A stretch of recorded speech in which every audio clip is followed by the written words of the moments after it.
Good morning, everybody.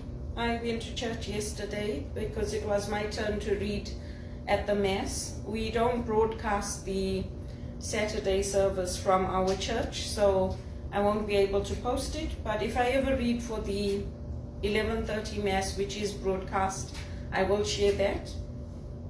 And the readings today were very beautiful. The Gospels was about coming away and resting for a while, and how Jesus calls his disciples away to rest for a while after they've performed the work that he sent them out to do. I'll just read the Gospel passage for the scriptures. It says, "The apostles returned from their mission. They gathered around Jesus and told him all that they had done and taught. He said to them, 'Come away to a deserted place, all by yourselves, and rest a while.' For many were coming and going, and they had no leisure even to eat. And they went away in the boat to a deserted place by themselves. Now many saw them going and recognized them, and they hurried there on foot from all the towns and arrived ahead of them. As Jesus went ashore, he saw a great crowd, and he had compassion for them, because they were like sheep without a shepherd, and he began to teach them many things." The Gospel of the Lord. And that's the Gospel according to St. Mark, and it's chapter 6, verses 30 to 34. So the Gospel message is always reassuring for us. It's always about calling us back to Jesus, to unity and to his love, and even taking time to rest. I think in our busy lives, whether we're working or unemployed, we're always busy. I think my friends can see how much I do in one day. From the time I get up till the time I go to sleep, I always keep myself occupied. And when you're working and you're out and you're even looking for a job, it's stressful. Because you go out, you have to talk to people, interact with people, be polite, talk to them about your skills, what you've done, what you can do for them. And basically, it takes effort. So it can be emotionally exhausting. Sometimes we just need time to be far away from people, to be in a quiet place, in our own space, and to just rest. So the Gospel passage is very reassuring in that way, about Jesus calling us to come away and to rest, and that he does know the work we do for him, just like he knows the work the disciples did for him. And then the first reading and the psalm were also nice. They were also about Jesus unifying the flock, because there were divides in Israel at that time, and people like the scribes, the Pharisees, there were different sects that belonged to different churches, just like today. We have different churches, different beliefs, but there's only one Jesus. And the reading from Jeremiah is about that unity that will come when the Good Shepherd comes and unites us. And the psalm is about the Lord is my shepherd, there is nothing I shall want. So it's of everybody. I think most people know that, Psalm 23. And the second reading was from Ephesians, and it was also about how the blood of Christ has brought us near to Jesus, and it's abolished the law and the commandments, because in Jesus those things are brought to unity. So there's peace because of that. Instead of people focusing on the laws and the letter of the laws, it's through Jesus that unity comes and that peace comes, and that we have access to the Father. So the scriptures were beautiful, and I think for us, in terms of our work, for many of us who are not priests in the church, some of us have a dream from the time we're little that we want to go into a priestly role or a ministry or something like that.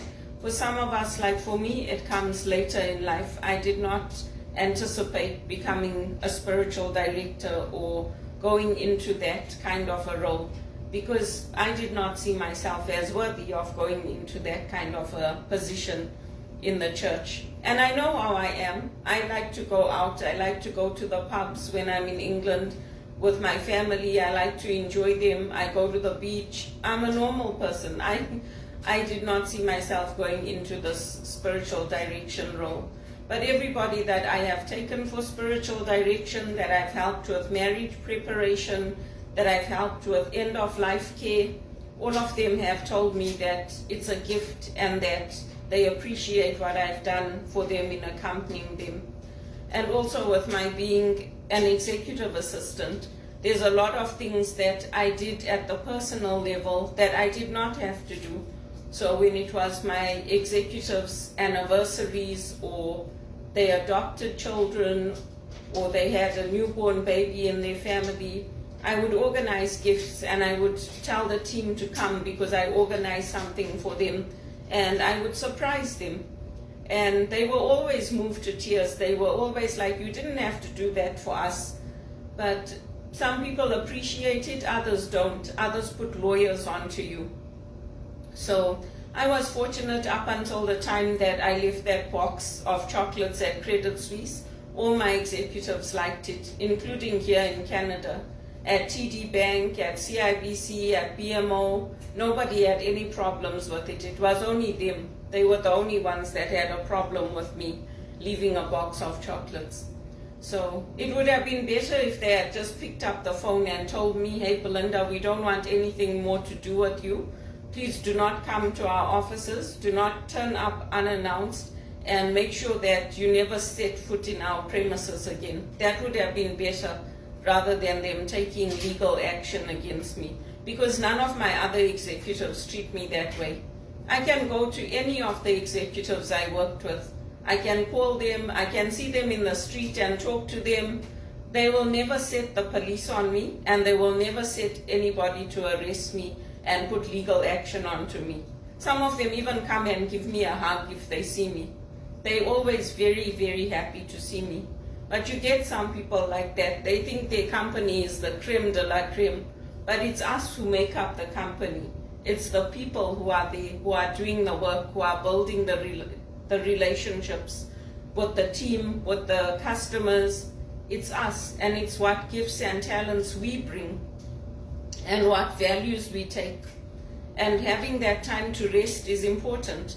If a company just makes you work and work and work and work, and you don't have any time to rest, that's not a good company. If you don't get increases in your vacation after being there for 2 or 3 years, that's not a good company.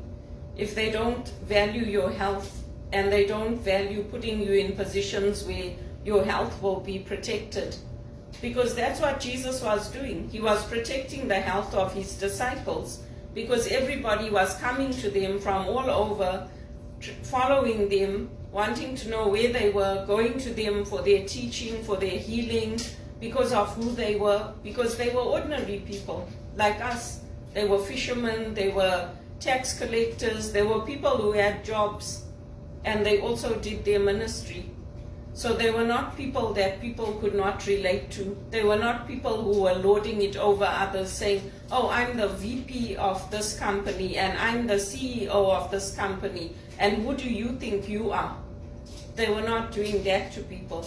So when we do ministry, we also are people that people come to.